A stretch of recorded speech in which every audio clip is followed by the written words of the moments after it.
पुरुषोत्तम मीणा इस संगठन के प्रवक्ता की हैसियत से बोल रहा हूं। देखिए, एक समझने वाली बात यह है कि जब से अंग्रेजों ने जनगणना की शुरुआत करवाई तब से कभी भी भारत के आदिवासी को हिंदू धर्म के अंदर जनगणना नहीं की गई।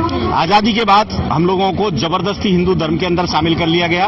हमारा सेपरेट कॉलम होता था आदिवासी का, उसको मनमाने तरीके से समाप्त कर दिया गया।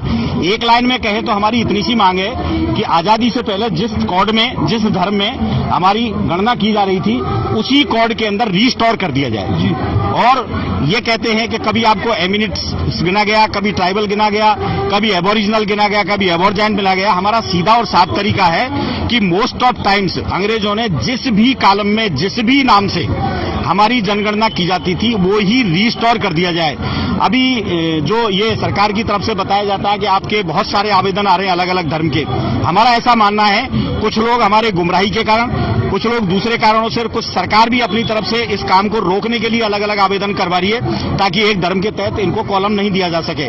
तो हमारी सिर्फ, जो भाई अरविंद जी ने अभी कहा कि नो कोड नो वोट, तो हमारा ये साफ तौर पे कहना है कि वो कौन सा दिया जाए, इसका निर्णय करने में सरकार को किसी तरीके की कोई दिक्कत नहीं है। कारण कि जो हमारा आजादी से पहले था उसको रीस्टोर कर दिया जाए, क्योंकि हकीकत ये है देश का आदिवासी आजादी से पहले आजाद था।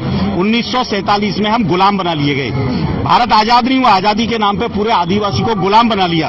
तो उस गुलामी से मुक्ति तभी मिलेगी जब इस देश का जो मालिक है, मूलवासी है, भारत एबोरिजिनल है, जो इसका मालिक है यहाँ का, उसको पूर्ववत अवस्था में लाया जाए। हम देश से कोई अलग होने की मांग नहीं कर रहे हैं, क्योंकि संविधान का अनुच्छेद 13(3)(a) का ये कहता है कि हमारे जो ट्रेडिशंस हैं, जो रूल्स हैं, प्रथा हैं, वो सेपरेट होंगी। और जितने भी भारत में हिंदू कानून है, उन सभी की धारा 2 की उपधारा में ये साफ तौर पर लिखा हुआ है कि आदिवासी पर हिंदू कानून लागू नहीं होगा। जब कानून लागू नहीं होगा तो हिंदू कॉलम में हमारी गणना क्यों की जा रही है?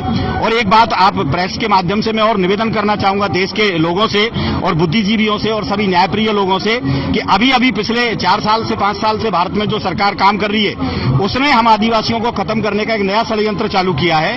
हमारे बच्चे नौकरियों में जब आवेदन करते थे तो एक धर्म का कॉलम होता था, सारे धर्म के अलावा हम लोगों के लिए अदर्स का कॉलम होता था। तो वो अदर्स का कॉलम ही समाप्त कर दिया है ऑनलाइन के अंदर। और प्रॉब्लम ये आ रही है कि अदर्स के कॉलम को जब तक आप फिलअप नहीं करोगे तब तक आगे की इंफॉर्मेशन उसमें भर नहीं सकते हो। तो होता क्या है, मान लीजिए 50 जगह निकली है नौकरी की, उससे 5 लाख बच्चे आवेदन करते हैं और 5 लाख से हिंदू टिक करना मजबूरी करवा दी गई है। तो हमें हमारे साथ षड्यंत्र रच करके जबरदस्ती हिंदू बनाने का प्रयास किया जा रहा है। मैं समझता हूं देश के लोगों तक ये बात पहुंचनी चाहिए।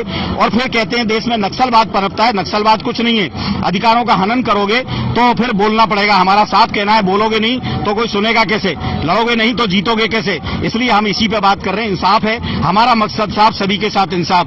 क्या हमें इंसाफ पाने का हक नहीं है इस देश के अंदर? हम इस देश के मूल मालिक हैं, मूलवासी हैं, एबोरिजिनल हैं, तो पहला आगे इस देश के जल जमीन जंगल पे हमारा है। तो व्यवस्थाएं हमारे हिसाब से होनी चाहिए। जब इस देश का संविधान ये कहता है कि आदिवासियों के कस्टम्स ही सब कुछ होंगे, रीति रिवाज ही सब कुछ होंगे, तो आप जबरदस्ती अपने कानून हमारे ऊपर क्यों थोप रहे हो? इसलिए हमारी ये मांग है कि हमारा सब कुछ रीस्टोर किया जाए। 5वीं और 6ठी अनुसूची में भी ये व्यवस्थाएं हैं कि किसी तरीके का हस्तक्षेप भारत सरकार का नहीं होगा। लेकिन भारत सरकार खुल्लम खुल्ला संविधान का उल्लंघन करते हुए अपने खुद के मनमाने आदेश लागू कर रही है। तो कुल मिलाकर बात यह है कि आजादी से पहले जो स्थिति थी हमारी, वो रीस्टोर की जाए। धन्यवाद आप सभी का। आदिवासी जिंदाबाद, जिंदाबाद, जिंदाबाद।